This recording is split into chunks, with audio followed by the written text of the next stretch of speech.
नमस्कार, मी मनोज भोयर. जेम विशेष मध्ये आपल्या सर्वांचं स्वागत आहे. काँग्रेस पक्षाच्या उमेदवार डॉक्टर प्रज्ञा राजीव सातव यांची बिनविरोध निवड झाली होती विधान परिषदेच्या पोटनिवडणुकीमध्ये. आणि त्यानंतर काँग्रेस आणि भाजपामध्ये साटलोट दिसून आलं होतं आणि म्हणून 6 विधान परिषदेच्या जागांवर 4 जागा या बिनविरोध निवडून आल्या, तर केवळ 2 जागांवरतीच अटीतटीची लढत आपल्याला पाहायला मिळते आणि त्या जागा आहेत नागपूर आणि अकोला आणि बुलढाण्याच्या. या बातमीच्या तपशिलात आपण आज जेम विशेषमध्ये जाणार आहोत. दुसरी बातमी आहे की ज्या धारावीमध्ये कोरोनानं आपले पाय सर्वात जास्त पसरले होते त्याच धारावीत नेमका ओमायक्रॉनचा शिरकाव झालाय आणि त्यामुळे सर्वांचीच धास्ती वाढली. या गेल्या काळामध्ये जसा कोरोना नियंत्रणात धारावीत आणला, वेगवेगळ्या उपाययोजना सरकारनं केल्या, प्रशासनानं केल्या, तशाच आता करण्याची गरज आहे. कारण एकदा का ओमायक्रॉन धारावीत शिरला तर मग अनेकांना त्याची लागण होऊ शकते. अनेक जण या टांझानियावरून आलेल्या रुग्णांच्या संपर्कात सुद्धा आलेले आहेत. म्हणून महापालिकेनं तातडीनं पावलं उचलली आहेत. सुरुवात करूया जेम विशेषला.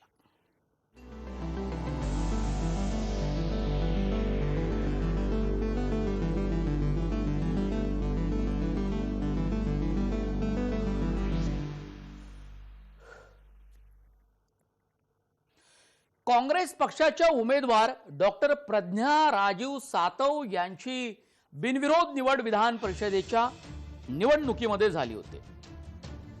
आता बातमी जरी जुनी असेल तरी मी संदर्भासहित प्रेक्षकांसाठी ही बातमी पुन्हा एकदा सांगतो, म्हणजे तुम्हाला कळेल की 6 विधानसभेच्या जागांवर 4 जागा या बिनविरोध कशा आल्या.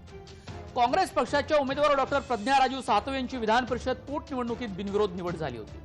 महाविकास आघाडीनं सातव यांना पाठिंबा दिला होता. भाजप उमेदवारानं अर्ज मागे घेतल्यानं सातव यांची बिनविरोध निवड झाली. ही पोटनिवडणूक बिनविरोध करण्यासाठी प्रदेशाध्यक्ष नाना पटोले आणि महसूल मंत्री आणि विधिमंडळ पक्षाचे नेते बाळासाहेब थोरात यांनी सर्वात आधी विरोधी पक्षनेते देवेंद्र फडणवीसांची भेट घेतली होती. पोटनिवडणूक बिनविरोध झालीही, मात्र या भेटीगाठीनंतरच विधान परिषदांच्या आगामी होणाऱ्या 6 जागांच्या निवडणुकांमध्ये सुद्धा हाच आपसी समझोत्याचा फॉर्म्युला निश्चित झाला. आणि म्हणूनच प्रज्ञा राजीव सातव यांच्या बिनविरोध निवडीनंतर स्थानिक स्वराज्य संस्थांच्या मध्ये होणाऱ्या विधान परिषदेच्या निवडणुका 6 जागांवर होण्याऐवजी केवळ त्या 2च जागांवर होत आहेत, नागपूर आणि दुसरी म्हणजे अकोला, वाशिम आणि बुलढाणा.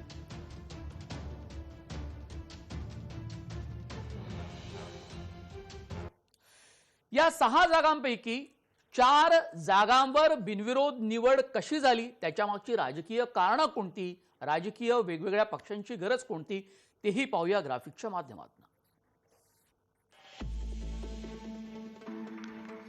4 जागांवर विधान परिषद निवडणुका बिनविरोध. विधान परिषद निवडणुकीत भाजप आणि काँग्रेसमध्ये साटलोट.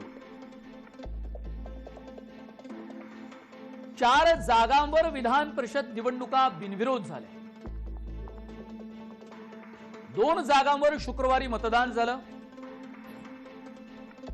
कोल्हापूर, धुळे आणि मुंबईत बिनविरोध निवड झाली.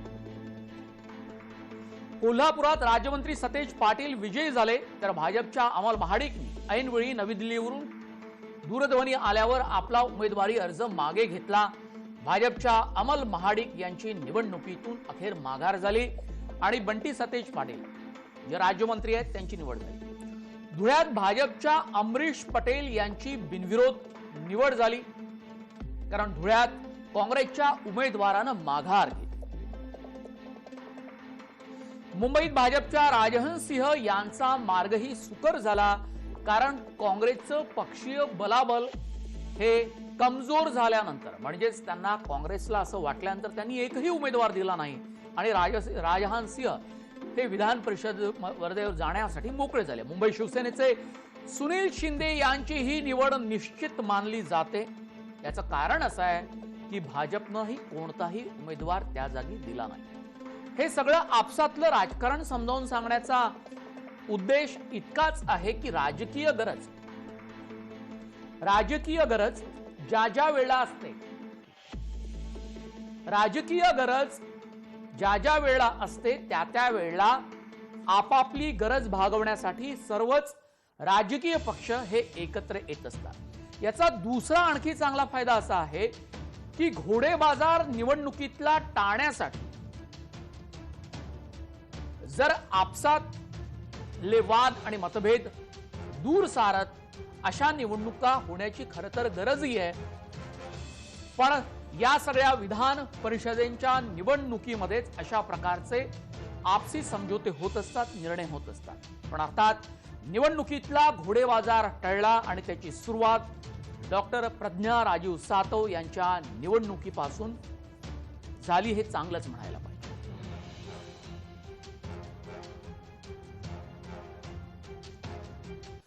नागपूर अकोल्यात विधान परिषद निवडणुकीसाठी शुक्रवारी मतदान पार पडले। नागपुरात वैभव देशमुख आणि चंद्रशेखर बावनकुळे यांच्यात लढत झाली। अकोल्यात गोपीकिशन बाजोरिया आणि वसंत खंडेलवाल यांच्यात लढत झाली। नागपुरात 600 पैकी 554 मतदारांनी मतदान केले, तर अकोला आणि वाशिम इथं 822 पैकी 808 मतदारांनी हक्क बजावला। नागपुरातलं भाजपचं पक्षीय बलाबल जर आपण पाहिलं तर ते महाआघाडीपेक्षा आपल्याला जास्त दिसून येतं। ऐनवेळी काँग्रेसनं आपला उमेदवार बदलवला। डॉक्टर रवींद्र भोयर यांच्याऐवजी अपक्ष वैभव देशमुख यांना पाठिंबा देण्याचं ठरवलं आणि वरिष्ठ पातळीवरून हालचाली झाल्या आणि तसा निर्णय झाला।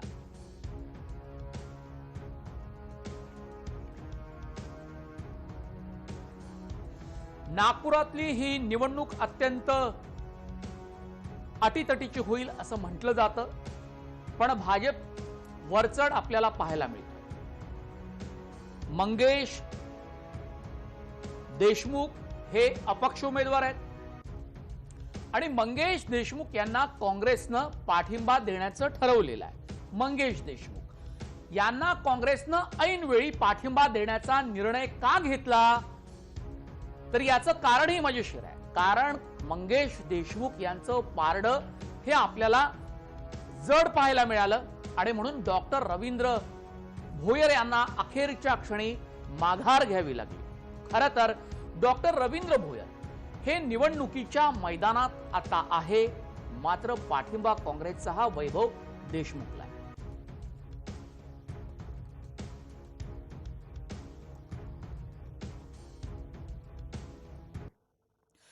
डॉक्टर रवींद्र भोयर ज्यांना नागपुरामध्ये छोटू भोयर या नावानं ओळखलं जातं, खरं तर डॉक्टर रवींद्र भोयर हे राष्ट्रीय स्वयंसेवक संघाचे कार्यकर्ते होते आणि अत्यंत जुने कार्यकर्ते होते, पण अर्थात भाजपचे नगरसेवकही होते आणि या भाजपच्या नगरसेवकाला आणि संघाच्या ज्येष्ठ कार्यकर्त्याला काँग्रेसनं फोडलं, काँग्रेसमध्ये प्रवेश दिला आणि 2 दिवसानंतर त्यांना स्थानिक स्वराज्य संस्थांच्या विधान परिषदेच्या निवडणुकीसाठी उमेदवारी घोषित केली। डॉक्टर रवींद्र भोयर यांची उमेदवारी घोषित झाली। अर्थात काँग्रेसमध्ये अंतर्गत नाराजी सुद्धा काही ठिकाणी दिसून आली आणि राष्ट्रवादी काँग्रेस पक्षानं फारशी त्यांना मदत केली नाही असंही म्हटलं जात होतं। पण नंतर अपक्ष जे काँग्रेसचेच होते वैभव देशमुख यांना उमेदवारी न दिल्यानं त्यांची नाराजी होती, पण आता काँग्रेसचे अधिकृत उमेदवार डॉक्टर रवींद्र भोयर असताना अगदी ऐन वेळेवरती वैभव देशमुख यांना काँग्रेसनं पाठिंबा दिला। रवींद्र भोयर म्हणाले की मी काँग्रेससाठीच काम करेल आणि माझा लढा हा भाजपच्या विरोधात असेल। त्यांची या ऐन वेळी 2 दिवसांपूर्वी निवडणुकीच्या मतदानाच्या 2 दिवसांपूर्वी खूप कोंडी झाली, पण स्पष्टपणे आपली नाराजी मात्र त्यांनी बोलून दाखवली नाही। मात्र कुठेतरी त्यांच्या मनामध्ये ही सल होती की जर उमेदवारी मागे घ्यायचीच होती तर ती ऐनवेळी का घेतली गेली, ती आधीच काँग्रेसनं त्याची स्पष्टता का केली नाही। पाहूया डॉक्टर रवींद्र भोयर काय म्हणतात। मी जर ही भूमिका स्पष्टपणे मांडत आहे की मी काँग्रेस पक्षाचा कार्यकर्ता म्हणून या निवडणुकीमध्ये पक्षाची भूमिका जी राहील त्या भूमिकेसोबत मी आहे आणि जर मी त्या भूमिकेसोबत आहे, फक्त मी त्यावर एक गोष्ट म्हटलं होतं की त्यांनी जे एक मी अशी कोणतीही असमर्थता काल 7:30 पर्यंत मला पत्र मिळेपर्यंत मी व्यक्त केलेली नव्हती. धारावीत सापडला ओमायक्रॉनचा पहिला रुग्ण. आरोग्य यंत्रणा सतर्क झाल्या. तातडीनं रुग्णालयात टांझानियामधून आलेल्या रुग्णाला दाखल करण्यात आलं. मुंबईतील धारावीमध्ये ओमायक्रॉन व्हेरियंटचा पहिला रुग्ण आढळला असून त्यामुळे प्रशासकीय यंत्रणा सतर्क झाली आहे. कोरोनाची साथ सुरू झाल्यानंतर सर्वात आधी धारावीमध्ये त्याची दहशत पसरली. मोठ्या प्रमाणावर धारावीकर कोरोनामुळे बाधित होऊ लागल्याचं चित्र दिसून आलं. त्यामुळे प्रशासकीय यंत्रणेला धारावीतील कोरोना नियंत्रणात आणण्यासाठी वेगळं नियोजन करावं लागलं. बऱ्याच प्रयत्नांती धारावीतील कोरोना नियंत्रणात आणण्यात प्रशासनाला यश आल्यानंतर आता धारावीमध्ये जगभर दहशत निर्माण केलेला ओमायक्रॉन व्हेरियंटचा कोरोना रुग्ण आढळलाय. त्यामुळे मुंबईतील आरोग्य यंत्रणा सतर्क झाल्या असून तातडीनं पावलं उचलण्यात येत आहे. प्रशासनाकडून नागरिकांना काळजी घेण्याचं आणि सतर्क राहण्याचं आवाहन करण्यात आलं. लागण झालेली व्यक्ती नुकतीच टांझानियामधून परतली होती. काही दिवसांपूर्वी राजधानी दिल्लीत सापडलेला ओमायक्रॉनचा पहिला रुग्ण देखील नुकताच टांझानियामधून परतला होता. त्यामुळे टांझानिया ओमायक्रॉनचं नवं केंद्र बनतंय की काय अशी शक्यता वर्तवली जात आहे. दरम्यान धारावीत सापडलेल्या ओमायक्रॉनच्या रुग्णाला तातडीनं सेवन हिल्स रुग्णालयात उपचारासाठी दाखल करण्यात आल्याची माहिती मुंबई महानगरपालिकेकडून देण्यात आली. पाहूया आरोग्य विश्लेषक डॉक्टर अविनाश भोंडवे आणि डॉक्टर अमोल अन्नदाते या संदर्भात काय म्हणतात. 25 नोव्हेंबरला सर्व जगामध्ये याची जाणीव आंतरराष्ट्रीय आरोग्य संघटनेने करून दिली आणि त्यामुळं आपण 25 नोव्हेंबरपासून येणाऱ्या रुग्णांची काटेकोरपणे तपासणी आणि जे कोणी पॉझिटिव्ह निघतील त्यांना विलगीकरण किंवा हॉस्पिटलायझेशन या पद्धतीने कारवाई सुरू केली. परंतु ही आंतरराष्ट्रीय विमान सेवा जर 31 जानेवारीपर्यंत भारत सरकारने थांबवली असेल तर तो खरोखरच एक प्रकारचा चांगला निर्णय ठरेल. ओमिक्रॉनच्या केसेस आढळल्याच्या पार्श्वभूमीवर भारतातून 31 जानेवारीपर्यंत आंतरराष्ट्रीय उड्डाणं बंद केली आहे. हा निर्णय स्वागतार्ह आहे, पण याच्याबरोबर इतरही काही गोष्टी करणं गरजेचं आहे. आतापर्यंत जी काही लोक आंतरराष्ट्रीय प्रवासातून ज्या 30 ते 40 देशांमधून ओमिक्रॉन बाधित देशांमधून भारतात आलेले आहेत त्या सगळ्यांच्या 14 दिवसाच्या त्यांच्या विलगीकरणासोबत ते ज्या लोकांच्या संपर्कात आतापर्यंत आलेले आहेत त्यांची टेस्टिंग असू द्या. मुंबईमध्ये जागोजागी मुंबई महापालिकेचे बीट मार्शल मास्क लावला नसेल तर तुम्हाला दंड भरायला लावतात. मुंबई महापालिकेनं विनामास्क नागरिकांवरील कारवाईचा वेग वाढवलाय. कोरोना आजाराचं गांभीर्य नसलेल्या व्यक्ती राजरोसपणे विनामास्क फिरत आहेत. त्यांच्यावर महापालिकेचे क्लीनअप मार्शल कारवाई करतायत. कोरोनाच्या काळामध्ये सुद्धा कोरोना रुग्ण संख्या संपूर्ण देशात कमी होत असताना महाराष्ट्रात आणि मुंबईत कमी होत असताना सुद्धा इतर शहरांच्या तुलनेत इतर राज्यांच्या तुलनेत सुद्धा मुंबईमध्ये मास्कचं प्रमाण बऱ्यापैकी आहे. पण प्रमाण ओमायक्रॉनच्या पार्श्वभूमीवर आणखी वाढावं आणि सर्वांनीच मास्कचा सार्वजनिक ठिकाणी वापर करावा यासाठी म्हणून महापालिकेनं आपली कारवाई वेगात वाढवली आहे. याचा आढावा घेतलाय आमचे प्रतिनिधी प्रशांत गोडसे यांनी. मुंबई महापालिकेने विना मास्क फिरणाऱ्यांवरती धडक कारवाईला सुरुवात केली आहे. मी सध्या उभा आहे मुंबई सेंट्रलच्या परिसरामध्ये. तुम्ही बघू शकता या ठिकाणी जे क्लीन मार्शल आहे ते विना मास्क फिरणाऱ्यांविरोधात दंडात्मक कारवाई करत आहे. दररोज मुंबई महापालिकेकडे 9,000 जणांविरुद्ध कारवाई केली जाते. जे विना मास्क फिरतात मुंबई शहरामध्ये त्यांच्या विरोधात कारवाई केली जाते. दररोज प्रत्येक विभागातून 200 जणांविरुद्ध कारवाई केली जात असते. मात्र आता गेल्या काही दिवसांमधनं 250 जणांविरोधात कारवाई केली जाते प्रत्येक विभागामध्ये. याप्रमाणे महापालिकेला दंडापोटी दररोज 12 लाख रुपयाचं उत्पन्न मिळत आहे. आपण जर बघितलं तर गेल्या महिनाभरामध्ये 40,200 लोकांविरुद्ध विना मास्क दंडात्मक कारवाई करण्यात आली आहे. यापोटी मुंबई महापालिकेला 80 कोटी रुपये मिळालेले. त्यामुळे ज्या प्रकारे कोरोनाचा जो नवीन व्हेरियंट आला आहे ओमायक्रॉन या संदर्भात कोरोनाचा प्रादुर्भाव मोठ्या प्रमाणात वाढू शकतो आणि त्यामुळे विना मास्क फिरणं हे अतिशय घातक असणार आहे आणि यामुळे कोरोनाचा प्रादुर्भाव मुंबई शहरात वाढू शकतो. त्या अनुषंगाने मुंबई महापालिका जो 200 रुपये दंड विना मास्क फिरणाऱ्यांकडनं घेत असती तो 500 रुपये देखील होऊ शकतो असा देखील प्रस्ताव समोर येण्याच्या तयारीत आहे.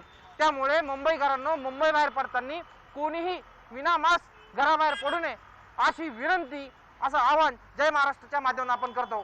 कॅमेरामन नित्यानंदसह प्रशांत गोडसे, जय महाराष्ट्र न्यूज, मुंबई. ओमायक्रॉनच्या भारतात प्रवेशामुळे तिसऱ्या लाटेची शक्यता ही भारत सरकारच्या म्हणजे केंद्र सरकारच्या आरोग्य मंत्रालयानं गुरुवारी व्यक्त केली आहे. गुरुवारी सर्व राज्य आणि केंद्रशासित प्रदेशांना संभाव्य तिसऱ्या लाटेचा मुकाबला करण्यासाठी तयार राहण्याचे निर्देश दिले गेले. या अनुषंगानं तज्ज्ञांनी व्यक्त केलेल्या मतांच्या आधारे केंद्रीय आरोग्य मंत्रालयानं सर्व राज्य आणि केंद्रशासित प्रदेशांना गुरुवारी नव्यानं सूचना दिल्या. राज्य सरकारांनी रुग्णालयामध्ये कोरोनावर प्रभावी ठरलेल्या 8 आवश्यक औषधांचा पुरेसा साठा करून ठेवावा अशी सूचना दिली.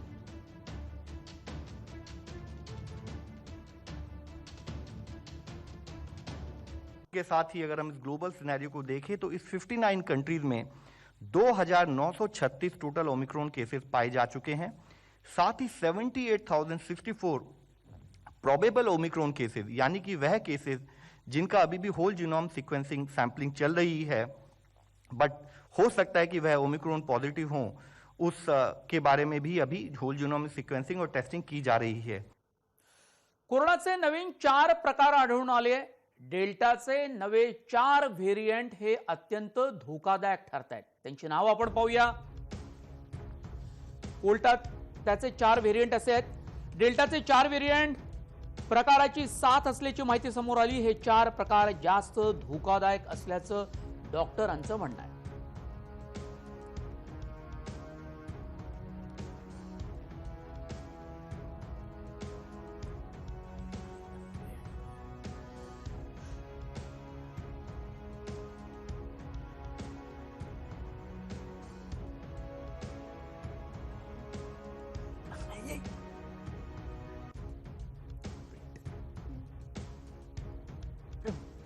ब्रिटनमध्ये ओमायक्रॉनचे 131 रुग्ण आढळल्यानं रुग्णांची एकूण संख्या 568 झाली आहे. या पार्श्वभूमीवर शक्य असेल तेथे घरून काम करणं, मुखपट्टीबाबतचे विस्तारित नियम तसंच कुठल्याही ठिकाणी जाण्यासाठी लसीकरण प्रमाणपत्राचा वापर यासारख्या अधिक कठोर उपाययोजना पंतप्रधान बोरिस जॉन्सन यांनी बुधवारी जाहीर केल्या. दक्षिण आफ्रिकेत पहिल्यांदा आढळलेल्या ओमायक्रॉन या अत्यंत संसर्गजन्य उपप्रकाराचा प्रसार रोखण्याच्या उद्देशाने ब्रिटन सरकारचे धोरण या शुक्रवारपासून टप्प्याटप्प्याने अंमलात येणार आहे. हा उपप्रकार 2 ते 3 दिवसात दुप्पट वेगानं वाढतो असं जॉन्सन यांचं म्हणणं आहे. पंतप्रधान बोरिस जॉन्सन काय म्हणतायत ते पाहूया. We know that the remorseless logic of exponential growth could lead to a big rise in hospitalizations and therefore, sadly, in deaths. And that's why it's now the proportionate and the responsible thing to move to Plan B in England, while continuing to work closely with our colleagues in the devolved administrations, so we slow the spread of the virus, buy ourselves the time to get yet more boosters into arms, and especially in the older and more vulnerable people, and understand the answers to the key outstanding questions about Omicron. भारतामध्ये गेल्या 4-5 महिन्यापासून कोरोनाच्या साथीचा जो curve आहे तो सावकाश graph खाली आलेला आहे. संख्या खूप कमी झालेली आहे. त्याच्यामुळे सवलती पण भरपूर मिळालेल्या आहेत. लोक एकत्र आलेले आहेत. पण या सगळ्या एकत्र येण्यामध्ये कोणत्याही प्रकारची बंधनं लोकांनी पाळलेली नाहीत आणि या काळात केसेस कमी झाल्या या भ्रमामध्ये सर्वजण राहिल्यामुळे मला असं वाटतं की पुढे चालून बऱ्याच जणांनी आता बऱ्याच संशोधकांनी अशी चिंता व्यक्त केलेली आहे की फेब्रुवारी महिन्यामध्ये भारतामध्ये परत लाट येऊ शकते. आजच्या घडीला जगामध्ये एकूण 26,68,48,463 कोरोनाचे पेशंट झालेले आहेत. त्यापैकी 52,81,031 जणांचा मृत्यू झालाय. डेल्टा व्हायरस आला त्यावेळेला लक्षात आलं होतं की हा जास्ती घातक आहे आणि त्यांनी मृत्यूचं प्रमाण वाढलं. ओमिक्रॉनच्या विषाणूचा शोध हा दक्षिण आफ्रिकेतून लागला आणि पाहता 38 देशांमधून हा विषाणू पसरलेला आहे. आज इंग्लंडमध्ये 336 रुग्ण सापडलेत आणि सरकारने जाहीर केलंय की याचा कम्युनिटी ट्रान्समिशन झालेला आहे. महाराष्ट्रामध्ये दक्षिण आफ्रिकेहून आलेल्या एका व्यक्तीला, डोंबिवलीच्या व्यक्तीला ओमायक्रॉनची पहिल्यांदा लागण झाली. मात्र आनंदाची बातमी अशी आहे की आता त्याची चाचणी केली असता ही चाचणी निगेटिव्ह आली. रुग्णाची दुसरी चाचणी ही निगेटिव्ह झाली होती. दक्षिण आफ्रिकेतल्या केपटाऊन मधून हा रुग्ण आला होता. केडीएम कल्याण डोंबिवली महापालिकेचे आयुक्त डॉक्टर विजय सूर्यवंशी यांनी ही माहिती दिली.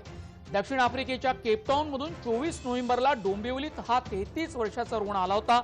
रिपोर्ट पॉझिटिव्ह आल्यानंतर रुग्णाला केडीएमसीच्या आर्ट गॅलरी कोविड सेंटरमध्ये ठेवण्यात आलं होतं. 14 दिवसात 2 वेळा त्याची कोरोना चाचणी सुद्धा करण्यात आली.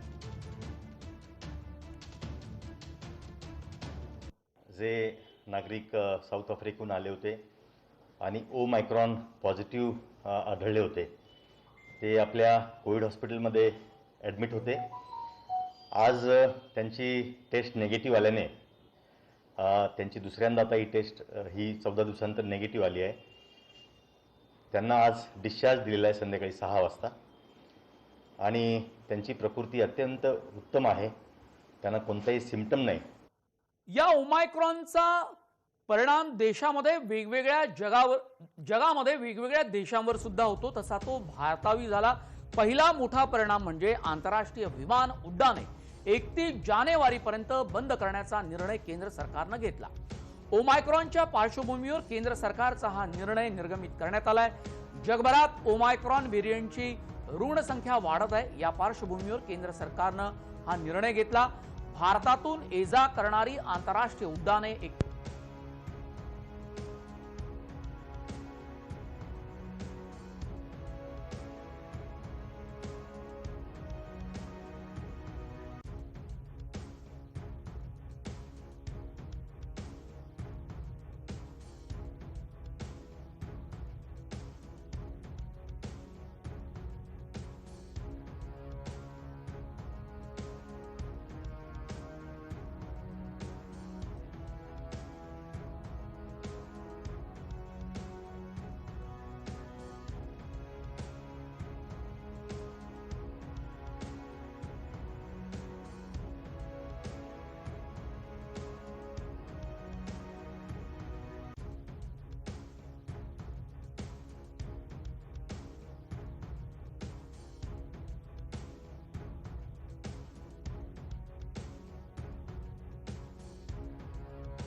कोरोनाची रुग्णसंख्या जशी कमी होऊ लागली तसंच राज्य सरकारनं निर्णय घेतला शाळा कॉलेजेस पुन्हा एकदा सुरू करण्याचा. मात्र ओमायक्रॉनच्या पार्श्वभूमीवरती पुन्हा एकदा विद्यार्थ्यांमध्ये भीतीचं वातावरण निर्माण झालंय.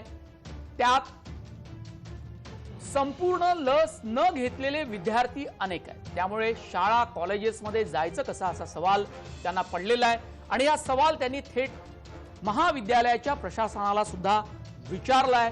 ऑफलाईनच क्लासेस आमच्यासाठी हवे अशी इच्छा त्यांनी व्यक्त केली. महाविद्यालयात जायला हे कॉलेजचे विद्यार्थी अजिबात तयार नाहीत. पाहूया त्यांच्या आलेल्या निवडक काही प्रतिक्रिया. महाराष्ट्राच्या स्तरावरील सगळी वसतिगृह रिओपन करण्यात यावीत. कोविडच्या नियमांचं पालन करून ही वसतिगृह रिओपन करावीत. मग आम्ही शैक्षणिक संस्थांच्या ऑफलाईन लेक्चरला पूर्णपणे पाठिंबा देत ह्या शैक्षणिक संस्थांमध्ये विद्यार्थी शिकले पाहिजेत याच्यासाठी आम्ही पाठपुरावा करत आहोत. त्यासोबत दुसरी महत्त्वाची मागणी आहे, जर तुम्ही ह्या गोष्टी करत नाही तर मग विद्यार्थ्यांवरती ऑफलाईन एज्युकेशनचं कंपल्शन कसं करत आहात. 6 महिन्यापासून विद्यार्थी परिषद दरवेळेस मागणी करत होतं की विद्यापीठाचं कॉलेजेस चालू झाले पाहिजे. आता राहिला प्रश्न ओमिक्रॉनचा प्रश्न राहिला. हा प्रश्न विद्यार्थ्यांनी त्यातल्या त्यात ज्यांचा सेकंड डोस झालेला आहे अशा विद्यार्थ्यांना येण्याचं आव्हान विद्यापीठाने केलं आहे. त्याचबरोबर महाराष्ट्र शासनाची जबाबदारी आहे की जे विद्यार्थी आहेत त्या सर्व विद्यार्थ्यांची सेकंड डोस नाहीतर पहिला डोस हे कंप्लीट झालं पाहिजे. विद्यार्थी परिषद ह्या विद्यापीठाच्या निर्णयाचं स्वागत करते. मुंबई आणि उपनगरातील अनेक ऑफलाईन येण्याची सक्ती करतायत, परंतु कोविशिल्डच्या 2 लसींमधलं अंतरही जास्त असल्यामुळे सर्व विद्यार्थ्यांचं लसीकरण हे झालं नाही. लसीकरण झालं नसल्यामुळे मुंबईतील विद्यार्थ्यांना लोकल प्रवासाची मुभा मिळाली नाही. कर्जत, डोंबिवली, कल्याण, विरार, पालघर इथून येणारी मुलं ही लोकलच्या अभावी महाविद्यालयापर्यंत पोहोचतात. वेळ झाली जेम विशेषमध्ये इथेच थांबण्याची. आपण पाहत रहा जय महाराष्ट्र.